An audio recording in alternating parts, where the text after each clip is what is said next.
Salam la famille, c'est comment? Bienvenue de nouveau sur Cactus. On se retrouve pour une nouvelle vidéo. Ni Mokura de Gananina, toujours y abonner. En plus, il y a la cloche activée comme ça, dans une vidéo kura pour y voir Kalama. Bon, il a fait bien la petite vidéo in amena kuma Congo ni Rwanda ou kam mangane kan. Donc, on a kuma Ukraine ni Russie ka kele kan, mais ni Zen, kele ba yere de bolo Afrique konna la. Amena essayer ko de débriefer en fait. Donc, à Dolente Mrochila, les torchons brûlent entre le Congo et le Rwanda. Parce qu'amena faut mangane dobu ni nyoronche. Rebelle do koson nubu wele ko le mouvement M23. C'est-à-dire mouvement M23 mogo ye mogo sugu jume, ou bora yoro jume, Congolais ou Rwandais ou blala nyona togo di. En plus, l'Union africaine présent bora Macky Sall a bora ka publication doké vis-à-vis de cette situation. Au bolen fene ko fait Congolais ou fene a décidé ka sanction bi Rwandais ou ka compagnie do kan amna expliquer nyona. Comme d'hab, yani la vidéo fleur laisse mon petit like pour me donner de la force.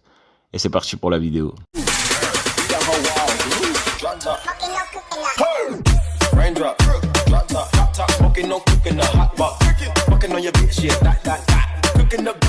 Pour qu'il y ait un famille kelembe Congo ni Rwanda ni nyonche, en plus rébellion be Congo nous Congo armée moro be kele la nous wele ko M23 a créer Togo di en plus kele damne na Togo di uni nyonche. Il va falloir qu'il y ait un remonté dans l'histoire en méta 2009-2008 wakati na Aïrala Kafoko 2009 wakati la rébellion do kumbe Congo nubu wele ko CNDP. Donc rébellion qu'on créera chiado de fait nubu wele ko les Tutsi. N'a fora ko Tutsi dron a okili ba blakata Rwanda la. Donc 1994 wakati la chia kele do temena Rwanda chia flani nyonche no e Hutu ni Tutsi uye aïrala Kafoko Hutu de fagali da Tutsi ukan. 2009 wakati la ou ka mouvement créé, c'est-à-dire mouvement qu'on créé l'endo je pense bien avant 2009. Donc mouvement de kuntoro de ko CNDP rébellion de kundo ou farakabo jamana la. Donc aïrala Kafoko chia woloma de kumbeka kuka chia la no e Tutsi uye ou ka rébellion kunye pro Tutsi. Donc, aïrala Kafoko wakati la où il a décidé 2009 wakati la Congo gouvernement ni au Tutsi nous c'est-à-dire au rébellion moro nous no CNDP moro yo où il a décidé ka sigi ka essayer ka sigi ka foke Nigeria présent rekumbe a don akumana ka yira ka foko basigi kana ou ka kele bla ou ka décidé ka accord signé kele ka ban uni nyonche. Donc accord in konna la abna fo Congo gouvernement kunya yira ka foko CNDP moro no rébellion nous ye ou ba décider ku fara ou ka armée moro kan ou nous ka armée moro be barake nyon fait. Mais en balmuna 2012 wakati la au CNDP moko kelen de a décidé ka wuli tuguni ka mutiner, c'est-à-dire où il a décidé ku fara ka bo Congo armée moko la ka yira ka foko 2009 wakati la laidu kamun kumbe accord konna la oluni Congo gouvernement moko ni nyonche ko congolais ou kunte ka laidu kan respecter au hukum de konna la où il a décidé ka mutiner ou kelen a mutiner ku séparer ka bo Congo armée moko la ou ka mouvement créé nou ba wele ko M23 o de nanani M23 créé li 2012 wakati la kunjume do ya to dala ka foko M23 parce qu'il a créé le 23 mars 2012 au hukum de konna la où il a dala ka foko M23. Rebelle nous kelen ou séparé ka bo congolais ou ka armée là où il a décidé ka tabin ou ka dugu do ka nou ba wele ko Goma. Wati do kera nye video ke ka expliquer na ka foko Congo dugu do be nou ba wele ko Goma ka foko volcan wula yen. Donc rebelle M23 mo taro dugu de mine ou ye kle tan damado ke ka a dugu mine. Donc kelen o mine Congo armée mo ya décidé ka tabin kan ou ye kele damne ku ye kalotan shegin de ke kele la Congo ka armée mo gaina ou ye rebelle nou ci. Congo armée moko gagné 600 M23 moko ya décidé ou ni Kinshasa c'est-à-dire congolais ou ka gouvernement ya décidé ka sigi ka foke wala sa ka se ka nani basige ou fla ni nyonche. Donc o sigi ka fo en konna la abna fo kele bané donc M23 rébellion do bolla c'est-à-dire ou ka rebelle do bolla ka tout dogo Uganda do fene bolla ka tout dogo Rwanda parce que frontière buni Congo ni nyonche. Abe balmuna 2013 labana abna fo sigi ka fo do organisera Congo ni rebelle nu ni nyonche Nairobi no e Kenya capitalier ou e nyon soro en o sigi ka fo en konna la abna fo Congo gouvernement jirana e ka fo ko kele banen ko fe rebelle nu chile rebelle munu bolla ka tout dogo Uganda ni Rwanda konna la donc ku jirana e ka fo ku be se ka segin kana Congo konna la ou bu reinsere société konna la ku ke ina fo ko civilu ya fa be kuma donc be kele dabla c'est-à-dire o décision ali Congo kungana son ko décision ta o kele ambe balmuna tuguni 2017 wakati la mo nu a décidé ka kla ka mutiner tuguni ka rébellion do créer tuguni donc o benkan signalé 2013 labana. Donc congolais uni rébellion ni nyonche ka yira ka foko kele ka dabla ou ka jamana kono ou bu réinsérer comme des civils donc be kele dabla o kɛra fin 2013 wagati la an bɛ balimu na san damadɔ kɔfɛ depuis 2017 wagati la, c'est-à-dire 2017 daminɛ la Congo gouvernement ani Congo population mɔgɔw bɔra k'a yira k'a fɔ ko olu ma da la n'a sɔrɔ rébellion kɔrɔ M23 mɔgɔw n'a sɔrɔ u ka kɛlɛkɛcɛw t'u ka région dɔ la n'u b'a wele ko Rutshuru. An bɛ balimu na ONU mɔgɔw fɛnɛ ka mission bɛ Congo, olu fɛnɛ bɔra n'a ye k'a yira k'a fɔ ko olu dalen b'a la k'a fɔ ko rébellion nu traci bɛ Congo territoire dɔ sanfɛ, c'est-à-dire k'olu ma da la n'a sɔrɔ M23 mɔgɔw u ka traci tɛ Congo territoire sanfɛ. Donc population bɔra n'a ye k'a yira, gouvernement bɔra n'a ye k'a yira, ONU mɔgɔw fɛnɛ ka mission bɛ Congo n'u b'a wele ko MONUSCO, olu fɛnɛ bɔra n'a ye k'a yira k'a fɔ ko M23 rébellion mun kun cira 2013 wagati la k'u bɛ Congo hali bi.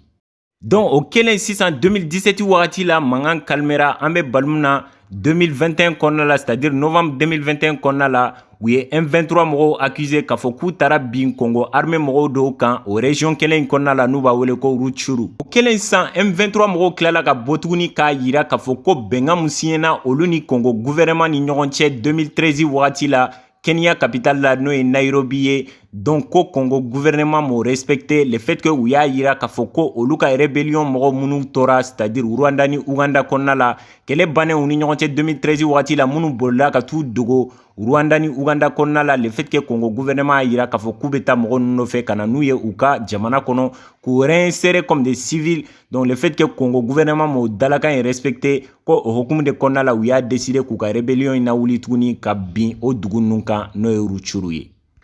Bon, y'a expliqué k'a fɔ ko 1994 wagati la siya kɛlɛ dɔ tun bɛ Rwanda siya fila ni ɲɔgɔn cɛ n'o ye Hutu ni Tutsi ye. Genre o siya fila ni ɲɔgɔn cɛ Hutu de fɛrɛla Tutsiw ma u y'u faga ka caya. Donc an bɛ balimu na a yirala k'a fɔ ko mɔgɔ minnu ye fagali kɛ ka caya Rwanda kɔnɔna la n'o ye Hutu ye ko caman bolila o wagati la 1994 wagati la ka n'u dogo Congo. Donc u y'a yira k'a fɔ ko de digilen don Rwandais la ko depuis o wagati la Congolais bɛ Rwandais accusé k'a fɔ ko o digilen d'u la o hukumu de kɔnɔna la u bɛ ka ni rébellion mɔgɔ ninnu n'o ye M23 mɔgɔw ye. Donc Congo y'a yira k'a fɔ ko Rwanda de dogolen d'u kɔfɛ n'u b'u dɛmɛ ni kɛlɛkɛminɛn ni fɛnw ye walasa u ka se k'olu ka jamana kɛlɛ. Mais Rwanda bɔra k'a yira k'a fɔ k'olu dogolen t'u kɔfɛ olu sen foyi tɛ u ka kɛlɛ in na. Donc an bɛ balimu na mɔgɔ caman bɛ k'i yɛrɛ ɲininka k'a fɔ ko réellement M23 mɔgɔw bɛ bɔ n'u ka kɛlɛkɛminɛnw ye yɔrɔ jumɛn, parce que u yɛrɛ ka kuma la u ka kɛlɛkɛcɛ dɔw ka kuma la ale y'a yira k'a fɔ k'u bɛ se ka kɛlɛ continuer san 5 u tɛ kɛlɛ jɔ, u ka kɛlɛkɛminɛnw tɛ jɔ, en plus u ka kɛlɛkɛminɛnw fɛnɛ tɛ ban.